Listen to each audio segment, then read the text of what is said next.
Welcome, everybody. The charts are looking ugly. Crypto is crashing. Equities are also correcting. And everywhere you look, it feels like it's over again. But is it really the end of the bull market? Or is it just the next setup for something bigger? So, in this week's recap, I'll unpack what I'm seeing in the charts and what sentiment is screaming right now, and why the truth might be very different from the fear in the market.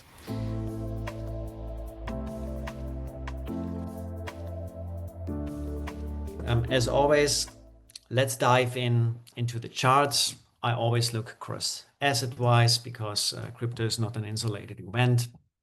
So you see that Nasdaq is correcting, so it's coming down. Also, the S&P 500, small caps are also correcting. While, as last week, um, the CNN Fear and Greed Index is at extreme fear again, and which is again not normal during a market top. During a market top, normally you have extreme greed and not extreme fear because the masses are typically not right. Also, you see this like Trump is pushing the US towards a crash. We are talking about 1929 again. So you see how bad sentiment is. Especially if you think that we still have record earnings. Yeah, so around Q3 earnings were up 10.7% year on year. Now it's even higher with around 13%. That's not a recessionary market.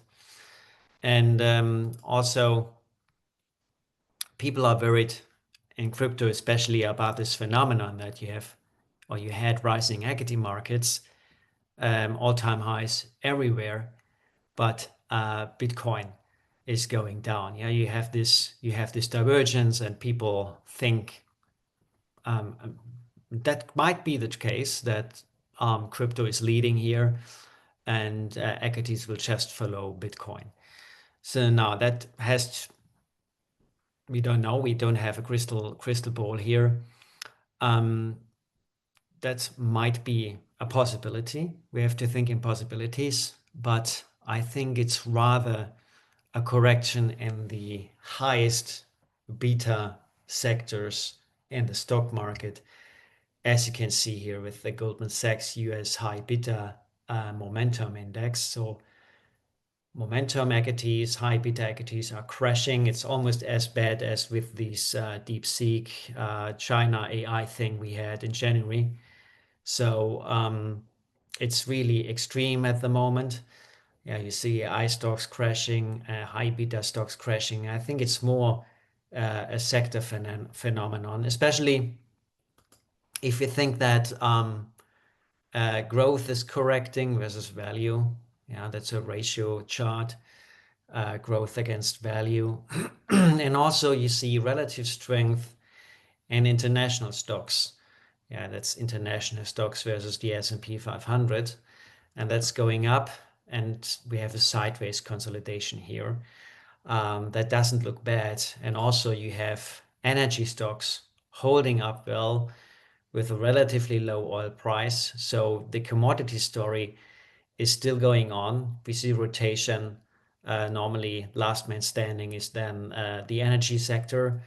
Um, that doesn't speak for a recession. Also, if you look at credit spreads, a little bit of an increase here. That's US high yield, but nothing dramatic here yet.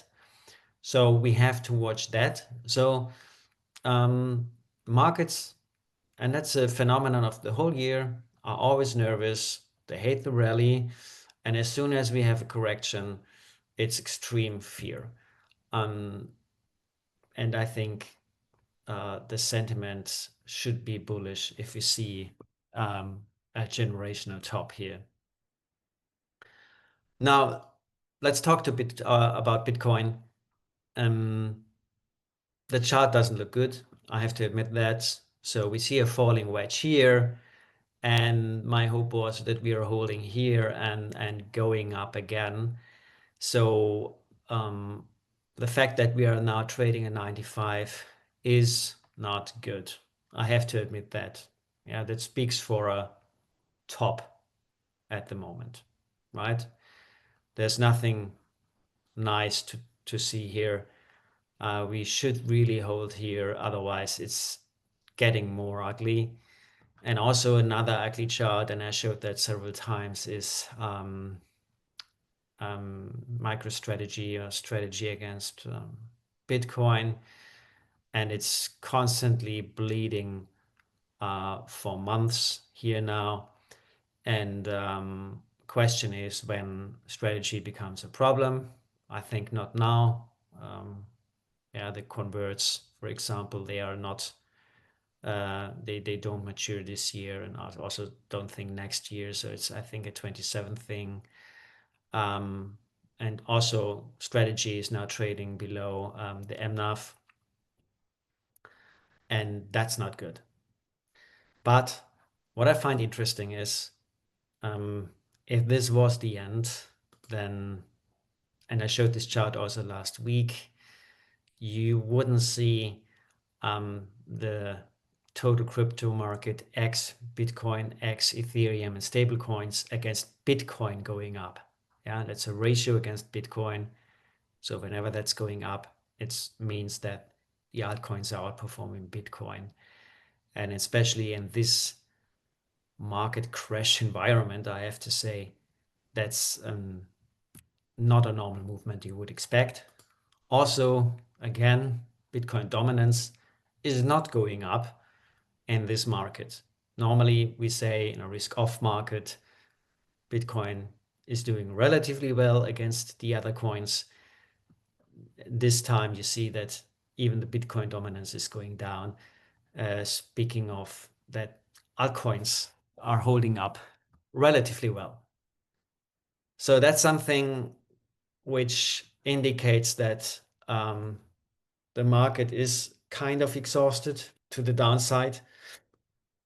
And also, if you look at our own indicators, if you look at our top 100 index and the components there, the top 100, and look at new highs versus new lows, you see that we don't, just 8% make new lows. Yeah, so this line here, or this, it's going up, right? Normally, I would expect that you see also a new record in new lows. We don't see that at the moment, which speaks of kind of a trend exhaustion of this downtrend.